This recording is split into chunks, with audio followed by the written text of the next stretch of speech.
Hey, what's in the box? Kevin Bell, welcome. Thank you very much. Good to be here. First of all, tell everybody where you just came in from yesterday. So you're active duty military in the Navy. Active duty Navy, yep. And you've been stationed where? I've been stationed on a tiny little island in the middle of the Indian Ocean for the past year. If you look on a globe, you're likely to blink and miss it. So, wow. Tropical paradise is what it's been. But it's nice. Yeah. Oh yeah. Well, welcome back to the States. Thank you very much. Thank you for your service. Oh, it's my first pleasure. Of all. My pleasure. You've placed something in the box. You're a world traveler. Mm-hmm. I have no idea. This could be anything. It could be. That said, the Navy doesn't have to follow customs. Like you could bring some. Of course we do. Yeah, but my dad was in the Navy, and he brought back some really strange stuff. He was a Navy pilot, though, which meant he could just put it on the plane with him and bring it back. Right. I don't know what's in here, but I'm intrigued. This is how we do it. I'm going to open the box in a moment. I'm going to slide it right about here. I'm going to open the box and kind of guess what it is. It may be shrouded. It may be in a bag. It could be, I don't know. This is how we play. Hey, what's in the box? What's in there? Oh, I'm going to close my eyes. You cheated. I cheated. Wow. This, well, I don't know if you guys can see this. It's kind of a unique item. This looks relatively more than just unique, but see this as a medallion or a medallion of sorts, or We call it a challenge coin. Okay. I would think it's something you would wear. Okay, on the back side, didn't see this on the back. Okay. All right. Different flags. So would you like to hear a little bit about the challenge coin? I would love to hear about this. All right, so let me guess. Hang on. I'm going to guess. It says challenge coin. Look at that. Interesting stuff on there. Challenge coin. So I'm going to guess it's some sort of thing that you use in the military. kind of unofficially as a challenge, yes. As something as a, let's say, run the gauntlet kind of thing, but a from maybe well, typically one person to another, or one group of people to another group of people. So typically now, what they're used for is more of a identification with a particular command. Right. So every member of the military is assigned to one particular command. So this could be something that their commanding officer will present to them for maybe a job well done, or something that typically those are more personalized, and it's got the commander's name on there and everything. But you can also find them to where it's just got the command markings on there. Right. And typically what people will do is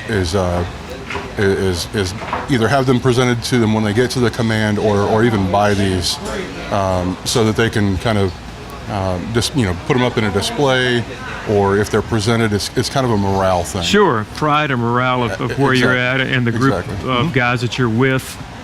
Kind of like your own banner of sorts. Absolutely. For that particular command, right there where you're stationed at. Yeah, my dad had a few, none of these, but of where he was. He was in McMurdo Sound, the South Pole. Okay.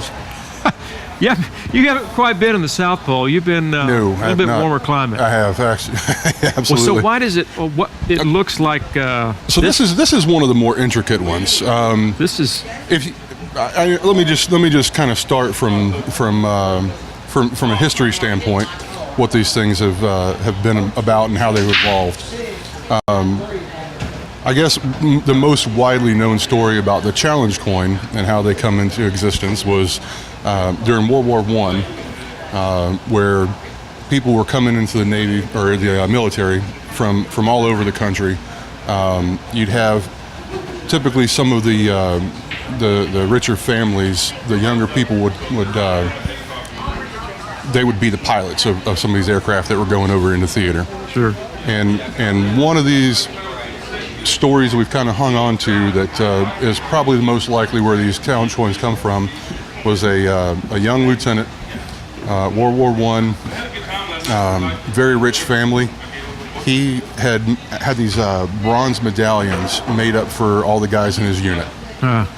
So when they deployed over to the theater in Europe, one of the pilots was shot down, and he was trying to evade capture by the Germans.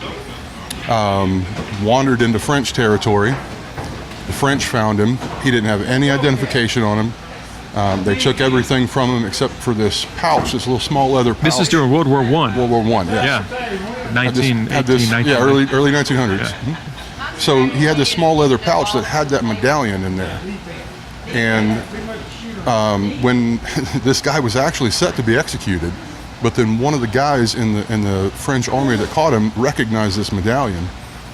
And so they, once they verified this guy's identity, instead of killing him, they gave him a bottle of wine and celebrated with him. So because of that, the different units had started to hand out these medallions or challenge coins, as they've evolved to now. Sure. To help identify people in their unit. Wow. But they, like I said, this started off with a little bronze circle with an imprint of the unit, or become something a little more elaborate. This one's really elaborate. Absolutely, it's really cool. I've actually got a couple more in my pocket. You got a few more with you? Sure do. Just to kind of show you differences here.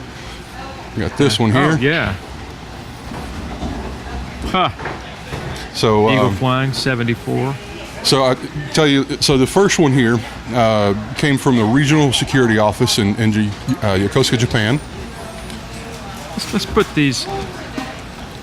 And this one here is actually a SEAL trident, for the Navy SEALs, right? So this is the ship that I was on, DDG-74. It's a guided missile destroyer named after a fallen SEAL, Donald McFall. Died during an assault in Panama.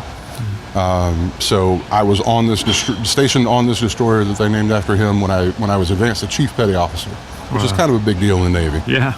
And then right after that, I went to go work with East Coast Special Warfare Unit. So it's kind of like a tie-in. It really helped kind of solidify that bond a little bit. That's great. But yeah, these are just a few of the coins I have in my collection here that I've either been presented to for different jobs, or if I've gone to visit some of these places, kind of my memento to take back to remember those assignments.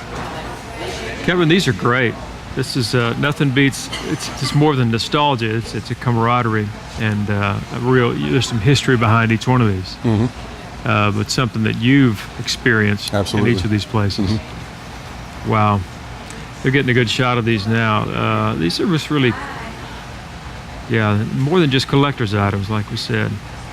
Awesome. This is a great what's in the box. This is pretty awesome. Kevin, thank you. Hey, it's my pleasure. So much. Thank you for your service. All right, thank you very much. And when are you shipping out again? Actually, here next week, I'm reporting to my next duty station up in Washington State. So I get to go from tropical to. Where are you going? Now winter. my wife's from Washington State. Right across from Seattle in Bremerton. Sure.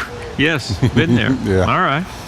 Yeah. So I flew through there the other day on my way back from the island, and the pilot said it's 54 degrees and pouring rain. So I don't know if I'm quite ready for that. Oh, that's a great day there. Yeah, this time of year it starts raining. Yeah. So you're going to wind up in Washington State near Seattle in the worst time of the year to be there. Yeah. Thanks. I'm so sorry. Woo. Well, you always have the memories of the nice tropical paradise. Sure. All right. Yep. Kevin Bell, everybody. Thank you all very Thank you much. so much. Thank you. God bless you.